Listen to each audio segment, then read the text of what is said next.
আসসালামু আলাইকুম এভরিওয়ান। আজকে আপনাদেরকে দেখাবো পরোটার জন্য কীভাবে বুটের ডাল রান্না করা হয়। প্রথমে বুটের ডালগুলো আমরা সিদ্ধ করে নিলাম। এখন বুটের ডালগুলো রান্না করার জন্য একটা কড়াই দিয়ে দিলাম।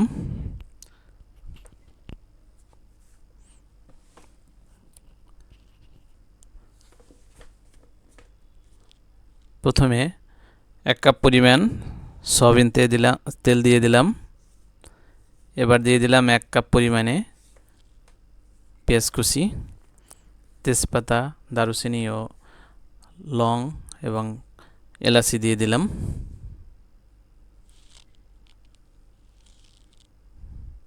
এবার দিয়ে দিলাম স্বাদ মতো লবণ।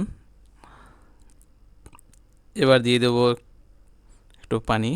এবার দিয়ে দেব আদা রসুন বাটা।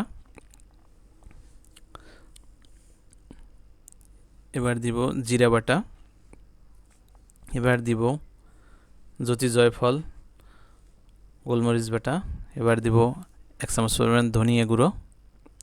এখন এগুলোকে ভালো করে নেড়ে নেই।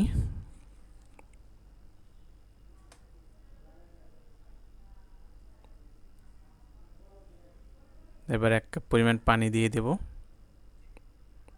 এবার দেব 2 চামচ পরিমাণে হলুদের গুঁড়ো, 1 চামচ মরিচের গুঁড়ো। এখন এগুলো ভালো করে নেড়ে ভালো করে কষিয়ে নেই। এবার আমার গরুর মাংসগুলো দিয়ে দেব। পরোটার জন্য যে আমি বুটের ডালটা রান্না করব তার সাথে গরুর মাংস আমি অ্যাড করে নিয়েছি। তাই জন্য প্রথমে আমরা গরুর মাংসটা ভালো করে কষিয়ে নিচ্ছি।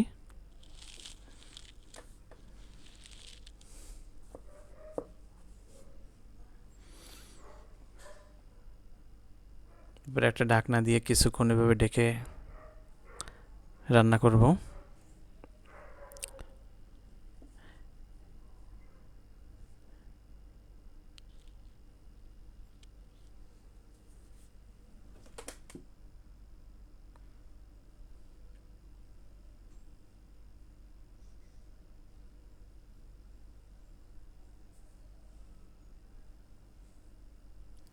আমার মাংসটাতে তেল ছেড়ে দিয়েছে। এখন সিদ্ধ করা ডালগুলো, বুটের ডালগুলো দিয়ে দেব।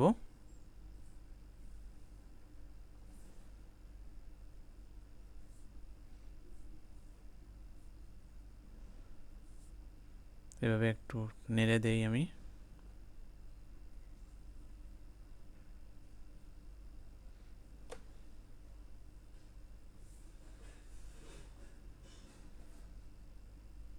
কিছুক্ষণ ঢেকে জাল করব।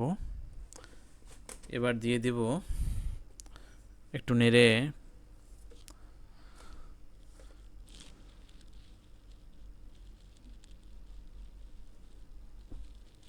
এখন দিয়ে দেব পানি।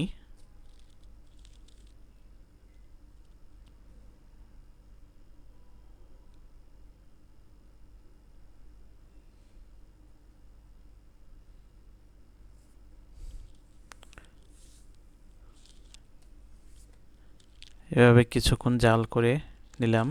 হয়ে গেল আমাদের। এবার দিয়ে দেব জিরা গুঁড়ো। হয়ে গেল আমাদের বুটের ডাল। এভাবে আপনারা বাসায় রান্না করে খেয়ে দেখবেন।